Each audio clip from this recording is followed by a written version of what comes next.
it's okay to not accept the reality TV deal. Nelly and Ashanti. It's okay to not accept certain opportunities unless quite literally you have to. Okay? I'm not going to get into the hullabaloo about Nelly not changing diapers. I'm going to focus on him supporting Trump. First things first.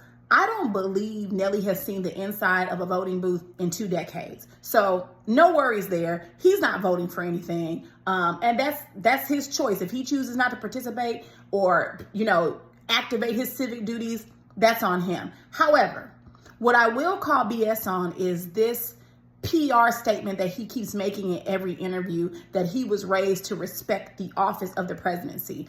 How are you raised to respect the office of the presidency, but yet you have no respect for your community?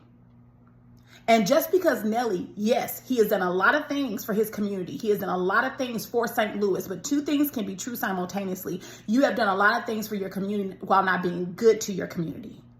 You supporting someone like Trump is not being good to your community when he plans to literally bring, underserved communities to its knees. If it was up to Trump, you would be in the field and not the football field. You know what I mean?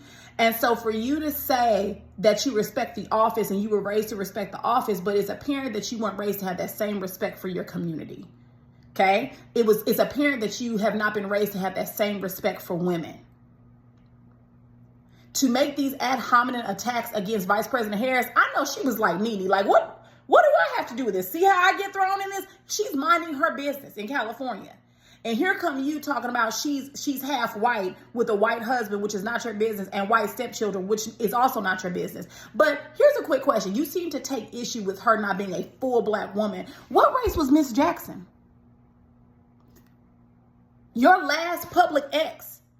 From my knowledge, and I could be wrong, Miss Jackson, forgive me if I am, she was biracial. She is biracial. So what's the problem?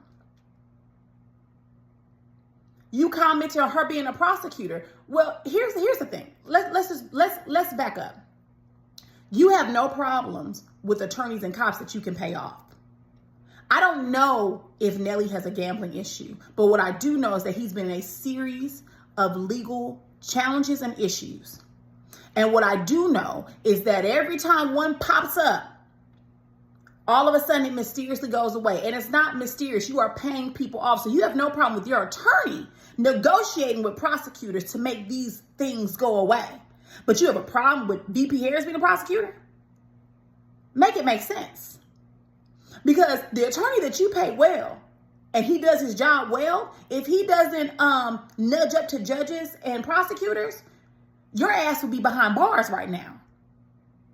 You too old to be sitting up here with pills, right? Getting caught with pills, and you just had a baby. Like literally Ashanti had just given birth.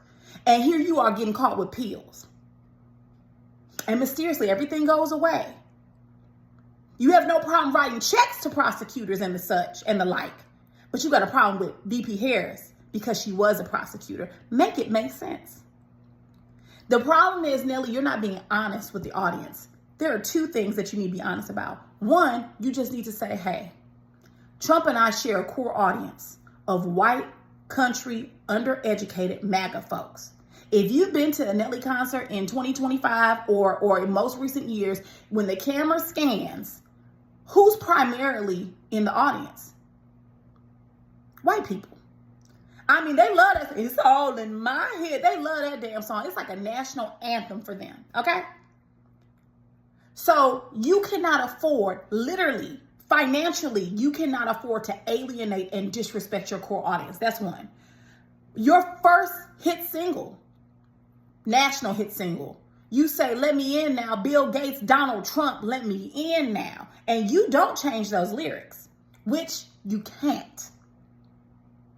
2, again, I don't know if you have a gambling addiction. We do know you have a series of legal issues that you have to keep cutting checks for. So somehow the bills have to be paid. Somehow the bills have to be paid. And if you have to perform at a Trump inauguration to get those bills paid, then so be it. That's what you should have said. All of this nonsense about you being married to a Black wife, you've been married to Ashanti for 0.5 seconds. This whole thing about what good you and Snoop have done, again, you have done good for the community, but you also cause harm when you support people like Trump. You can't sit up here and skin and grin with a Cheshire cat grin in our face and say you've done so much for the community when literally you performing helps to undo that. Yes, you employ Black people. Yes, you do all those things. But all that doesn't matter when you support a person who is going to pass legislation to harm us. You can save it. Just say you needed the money, big dog. What it say? Big Mo. Mo City. Big Mo. Okay? Just say you needed the money. Be honest with the audience and yourself, and people will respect you a lot more. Just like this reality TV show. Didn't need to do it, but y'all needed the money because Ashanti is not booking concerts the way Beyonce is doing it. Ashanti does not have a beauty line like I almost said Fiance. I'm thinking Fenty, like Rihanna. And that's just what it is. And it's no diss to y'all. Y'all, at the time when y'all was at y'all peak, y'all was at y'all peak. I don't think Nelly gets enough respect for what he did for the hip hop game. I will say that. But at the same time, again, multiple things can be true simultaneously. This gaslighting you trying to do, it's not working. It's not working. Just say you broke or just say you're in need. And that's why you had to grab the microphone and make stuff happen. That's it. All right? All right. If there's nothing else, I will see you all later. Bye.